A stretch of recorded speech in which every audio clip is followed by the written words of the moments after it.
दीदी, आपने बताया कि आप सगुन शिव जी भगवान के शिवालय में या नंदी भगवान का या उनके जो भी परिकर हैं, कार्तिकेय जी हैं, गणेश जी हैं, उनके पुत्र हैं, शिव माँ पार्वती हैं, उनकी ना पूजा करके उनकी लाइट की आप पूजा को मानते हैं कि लाइट ही सब कुछ है, वही सबसे श्रेष्ठ है। लेकिन मैं आपसे ये जानना चाहता हूँ कि जब शिव भगवान को आप लाइट के रूप में मानते हैं तो क्या ऐसा संभव है, देहधारी आप हैं, देहधारी मैं हूँ, देहधारी तमाम ये मनुष्य हैं, तो देहधारी के लिए बिना देहधारी की पूजा संभव है? जी, वास्तव में परमात्मा का ओरिजिनल रूप पॉइंट ऑफ लाइट है और वह सर्वशक्तिवान है। उस पॉइंट में ही सर्व शक्तियाँ और सर्व ज्ञान समाया हुआ है, परंतु भक्तों ने उसकी पहचान न होने के कारण, भावना होने के कारण उनकी यादगार ओवल शेप में स्थापित कर दी। अब वास्तव में परमात्मा के हम सब संतान हैं, हम भी इस शरीर में एक आत्मा है। जैसा आप प्रश्न कर रहे हैं कि क्या हमारा संबंध उनके साथ हो सकता है, वो रियली हो सकता है, अच्छा पक्का हो सकता है, और हमने वही संबंध स्थापित किया राजयोग के माध्यम से, क्योंकि हम इस सत्यता को जान गए कि इस शरीर में भी मैं एक आत्मा हूँ, मैं खुद भी शरीर नहीं हूँ। इसलिए दीदी मैं यही जानना चाहता हूँ, आप दोबारा से इसको बहुत अच्छे से क्लैरिफाई कर दें। जब ब्रह्मा कुमारी का मेन पॉइंट आपका ये है कि आप उस लाइट को मानते हैं, लेकिन मैं एक सगुण साकार एक मनुष्य हूँ, मेरे अंदर आत्मा है, हाँ, लेकिन मैं उस सगुण साकार को मैं किस मंत्र, किस देह में, किस सत्ता में देखूं, वो मुझे बताएं। मैं यही आपको बताने जा रही हूँ कि परमात्मा पॉइंट ऑफ लाइट ही है, और वो पॉइंट ऑफ लाइट क्योंकि शरीर नहीं लेते, जन्म नहीं लेते, वो सुप्रीम पावर है, जन्म मरण के चक्कर से न्यारे हैं, और इसलिए उनका नाम शिव है, क्योंकि शिव का अर्थ कल्याण करने वाला भी होता है और शिव का अर्थ हिंदू भी होता है। परंतु जहाँ मन लगाने की बात आप कह रहे हैं, पूजा करने की बात आप कह रहे हैं, उसके लिए हम पहले ये समझ लेते हैं कि मैं स्वयं भी एक आत्मा हूँ। जब मैं पॉइंट ऑफ लाइट हूँ तो मेरा संबंध भी उस point of light supreme power के साथ है। जिस प्रकार से आप देखिए कि एक एनिमल है, तो जो एनिमल की क्रिएशन है वो एनिमल ही होगी, 4 हाथ पैर वाली। हम ह्यूमन बीइंग है, 2 हाथ पैर वाले, तो हमारी जो क्रिएशन है वो भी 2 हाथ पैर वाली है, शरीर का पिता, शारीरिक पिता। लेकिन मैं भी इस शरीर के अंदर माना जाता है, शरीर वस्त्र है, हम सब कहते हैं, एक वस्त्र छोड़ते हैं, दूसरा वस्त्र धारण करते हैं, सत्य है। तो इसका मतलब वस्त्र धारण करने वाली मैं कौन हूँ? एक आत्मा, और आत्मा भी लाइट है, पॉइंट ऑफ लाइट है। कहते हैं भ्रिकुटी के बीच चमकता अजब सितारा, आत्मा यहाँ रहती है। तो हम पहला लेसन, पहली बात ये पक्की करते हैं, जिसको हम कहते हैं सेल्फ रियलाइजेशन, कि मैं स्वयं एक आत्मा और पॉइंट ऑफ लाइट। ये आपने बहुत अच्छा प्रश्न किया दीदी। मेरा पिता परमात्मा है, वो भी पॉइंट ऑफ लाइट है, क्योंकि मैं जैसी क्रिएशन हूँ, मेरा क्रिएटर भी वैसा ही है, परंतु अंतर ये है कि हम आत्माएं इस सृष्टि पर आती हैं और शरीर धारण करती हैं, जन्म मरण के चक्कर में। लेकिन दीदी ये आपने ठीक कहा कि हम आत्मा हैं और परमात्मा भी हमारे अंदर एक लाइट रूप में है, लेकिन उसको आप अंदर, लेकिन वो सुप्रीम है। हाँ। लेकिन मैं इस बात को आपने बताया, लेकिन इस बात से मैं ये जानना चाहता हूँ, आप ब्रह्म कुमारी में जब आप कोई भी साधारण एक मनुष्य बाहर से आता है, आपके फिलोसफी को सुनता है, सुनने के आने के बाद में ये भ्रम है, ज्यादातर ये भ्रम है कि वो सोचते हैं शायद हमारी लाइफ खराब हो जाएगी, हम इसमें ज्वाइन करेंगे तो हम तो ब्रह्मचारी का पालन करना पड़ेगा, हमें ये करना पड़ेगा, हमें वो।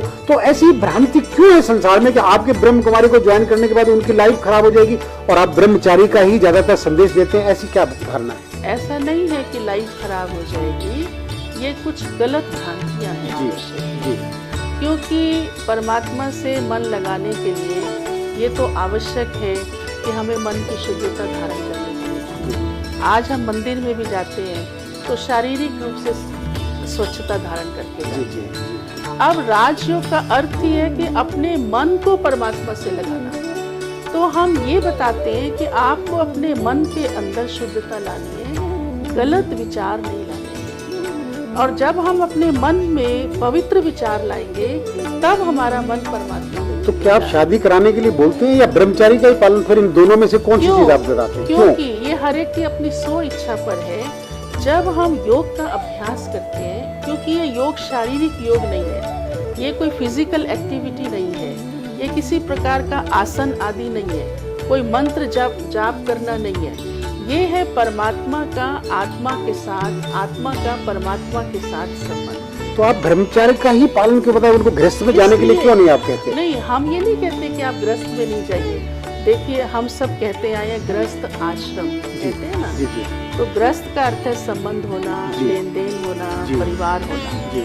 और आश्रम का अर्थ है जहाँ पवित्रता हो, जहाँ शांति हो, जहाँ अनुशासन हो। आज संसार में गृहस्थी के अंदर क्यों अशांति है, क्यों दुख है, क्यों इतने विकार आ गए? कारण कि गृहस्थ तो है लेकिन आश्रम है नहीं, न शांति है, न अनुशासन है, न पवित्रता है। तो हम ये कहते हैं, अगर आप सचमुच अपने गृहस्थ को सुख शांति में संपन्न बनाना चाहते हैं तो आपको गृहस्थ आश्रम रखना होगा। जिस प्रकार से आप देखते हैं लक्ष्मी और नारायण की आपने बात बहुत अच्छी कही थी, उनका पूजन इसीलिए ही होता है कि उनका सिर्फ गृहस्थ नहीं है, गृहस्थ आश्रम है। और इसीलिए आज का गृहस्थी उनके आगे जाकर के झुकता है और क्या गाता है, मैं मूर्ख हलकामी पाप हरो देवा। इसका अर्थ है कि मेरे अंदर काम विकार है, पाप है, इस श्री लक्ष्मी और नारायण के अंदर काम विकार पाप नहीं है और वो संपूर्ण निर्विकारी कह करके उनकी महिमा की जाती है कि आप सर्वगुण संपन्न हैं और संपूर्ण निर्विकारी हैं। साथ साथ मनुष्य ये भी कहता है कि नर ऐसी करनी करे नारायण कहलाए, नारी ऐसी करनी करे लक्ष्मी कहलाए। ये सब कर्म की आप जो बात कह रहे हैं दीदी, सब कर्म करने के लिए आप आखिर में मुझे बताइए कि आप ज्यादातर आपने जैसे शिव बाबा की कहा, राजयोग का कहा, आपने सब कर्मों की बात कही, सगुण साकार नहीं करके निराकार आपने एक लाइट ज्योति की जन परिभाषा बताई। आखिर में मैं आपसे ये जानना चाहता हूँ कि आप कोई ऐसा मंत्र जपवाते हैं या जिससे कि साधना खाली लाइट को देखने से ही वो बुद्धि में प्राप्ति हो जाती है, या उसके साथ कोई मेडिटेशन के साथ में, राजयोग के साथ में कोई मंत्र या ऐसी दीक्षा देते हैं? कौन सी फिलोसफी है ये हमें आपको दर्शकों को बताइए। जी, बहुत अच्छी बात। हम विधि बताते हैं, मंत्र नहीं। जिस प्रकार से आप देखिए, आपको अपने घर में लाइट लानी है, आपने सेटिंग तो सारी कर दी, स्विच बोर्ड की भी कर दी, लाइट भी आ गई, बल्ब भी आ गया, सब कुछ आ गया, लेकिन जब तक आप पावर हाउस से कनेक्शन नहीं लेंगे आपके घर में लाइट नहीं आएगी। सारी फिटिंग बहुत सुंदर है, बढ़िया, महंगी से महंगी, परंतु लाइट तब आएगी जब आपके घर के तार का कनेक्शन पावर हाउस के साथ होगा। जब लाइट चली जाती है हम कहते हैं ना, आप कनेक्शन कट हो गया, पावर कट हो गई ना। तो ठीक इसी प्रकार से राजयोग का अर्थ यही है कि मैं एक आत्मा हूँ और मेरे मन का कनेक्शन उस सुप्रीम पावर परमात्मा के साथ होना, ये है राजयोग। धन्यवाद, थैंक यू।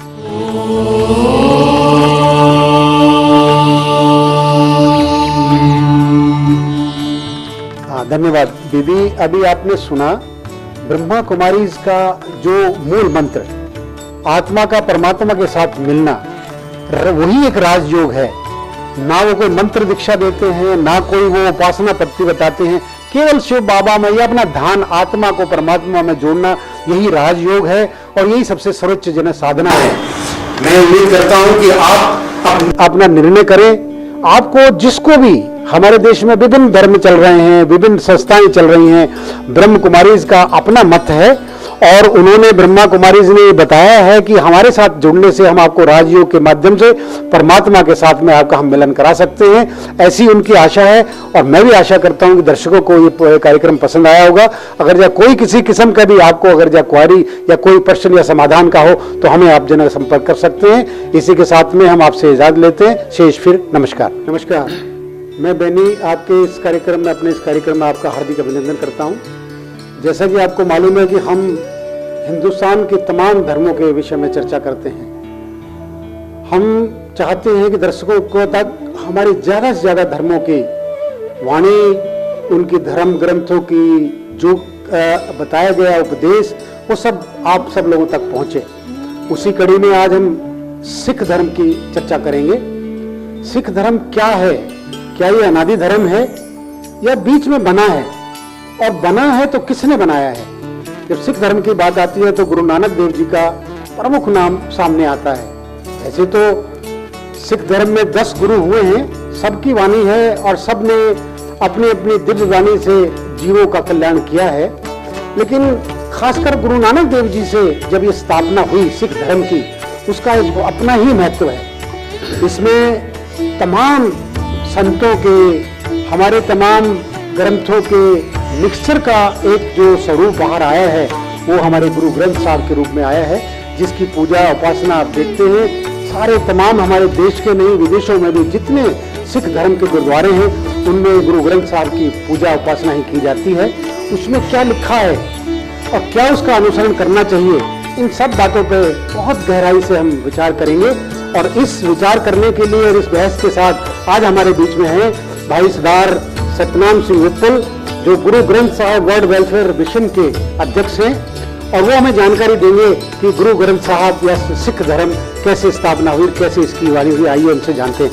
सरदार विप्पल जी, आपका हार्दिक अभिनंदन हमारे इस कार्यक्रम में। सबसे पहले मैं आपसे ये जानना चाहता हूँ कि सिख धर्म की स्थापना गुरु नानक देव जी ने की, तो वो पहले कब की और क्यों जरूरत महसूस की कि सिख धर्म की स्थापना की जाए?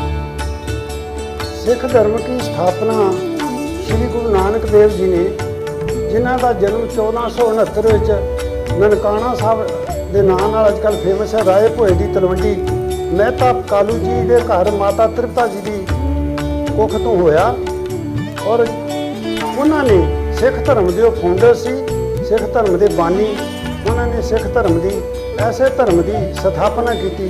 सिख उन्होंने कहा जाता जोड़ा सिखण सिख है, सिख का जोड़ा गुरु नानक साहब ने कहा भी जोड़ा इंसान इन्हें हमेशा वो परमात्मा की या उसकी जो भी नाम है पुकारने, इन्हें इतने अपने जीवन च सुचज्जी जीवन जांच दसी, इन्हें सीखना ही सारी उम्र सीखना गुरु की जी सिक्ख्या उत्ते चलना, उन्होंने सीखना, तो इनू अं सिख धर्म कहने।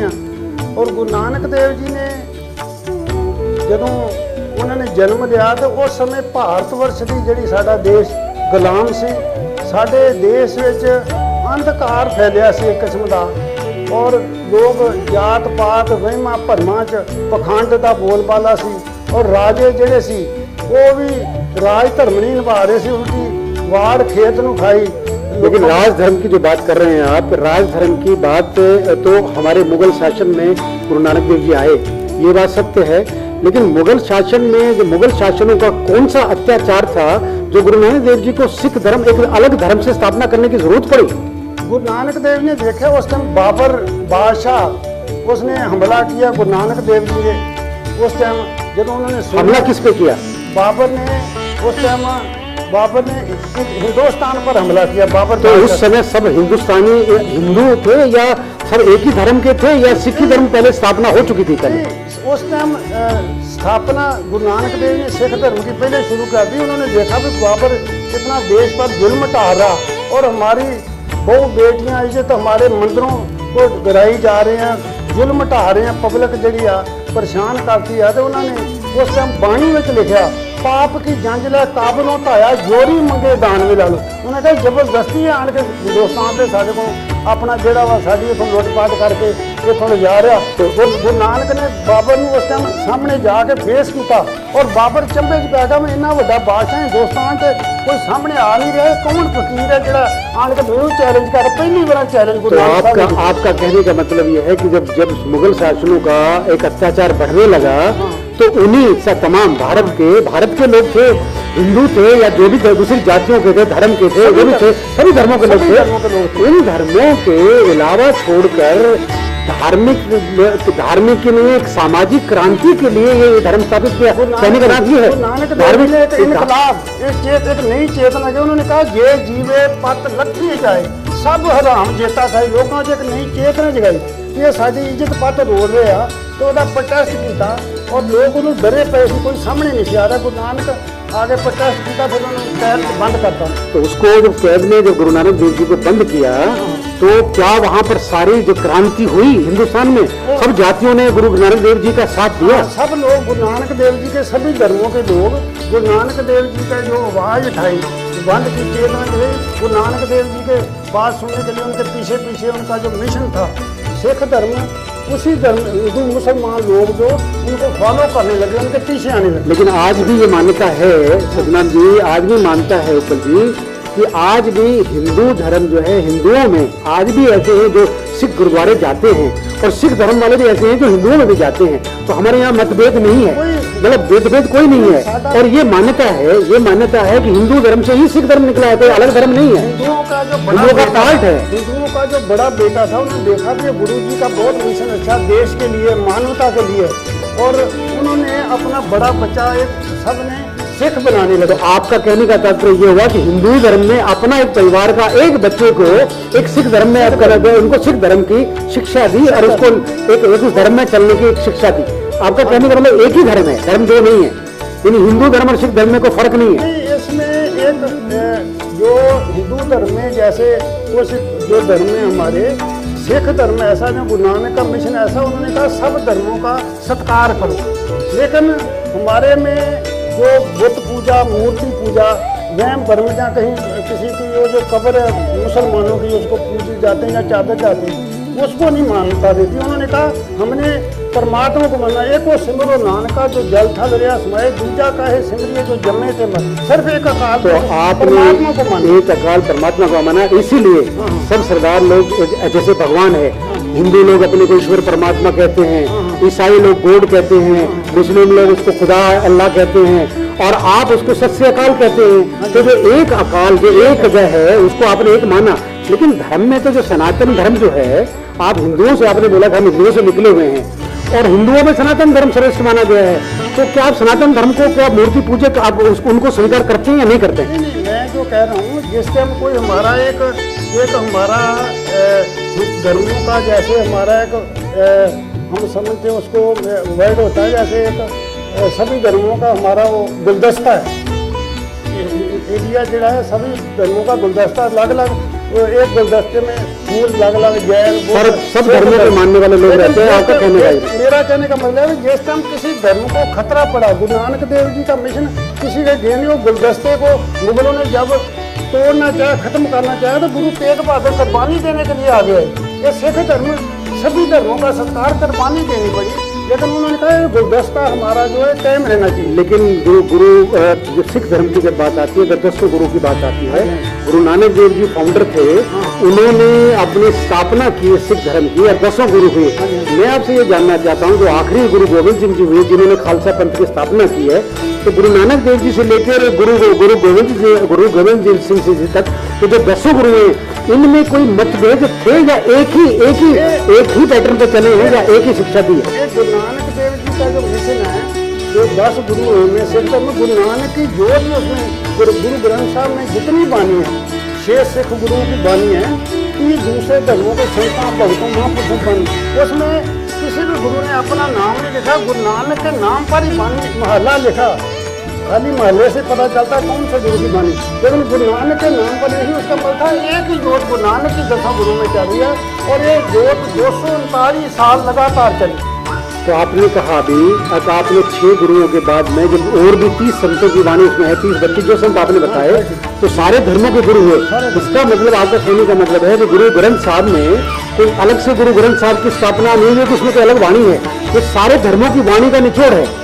आपका कहने का तात्पर्य ये है, इसमें सनातन धर्म भी है, इसमें दूसरे धर्मों की वाणी भी है, इसमें सारे धर्मों का एक सार है। तो 30 संतों की बात कही है, तो उन्होंने अपने अपने पंथ के हिसाब से बताया होगा। जो मैं कह रहा हूँ कि संसार में केवल एक ही ग्रंथ है, गुरु ग्रंथ साहब, जिसमें 6 सिख गुरुओं के अलावा 30-30 दूसरे धर्मों के संत बड़े नुमाइंदे, जैसे सनातन मत का नुमाइंदा बैठा हुआ, ऐसे ही मुसलमान जो धर्म है उसका नुमाइंदा बाबा फरीद जी, ऐसे कबीर जी, दलित संत भगत बैठे, जिनको मंदिर में उस टाइम जाने नहीं, मत्था नहीं टेकने देते, वो सभी को जो एक उस भगवान तक पहुंच रखे हैं, उनको सब कसवटी पर जो भगवान अल्लाह भगवान प्रभु के जो पहुंच रहे हैं, उनको सब उस कसवटी में जो पूरे उतरे, वो 36 को एक समान उसमें रखा। तो जिस टाइम मत्था टेकने गुरु ग्रंथ साहब गुरु नानक के साथ एक समान साथ चाहे किसी भी धर्म का, उसको हम सभी को मत्था टेकते हैं, आप सबका सम्मान करते हैं। आप सबका सम्मान कीजिए, आपने बात की सबका सम्मान।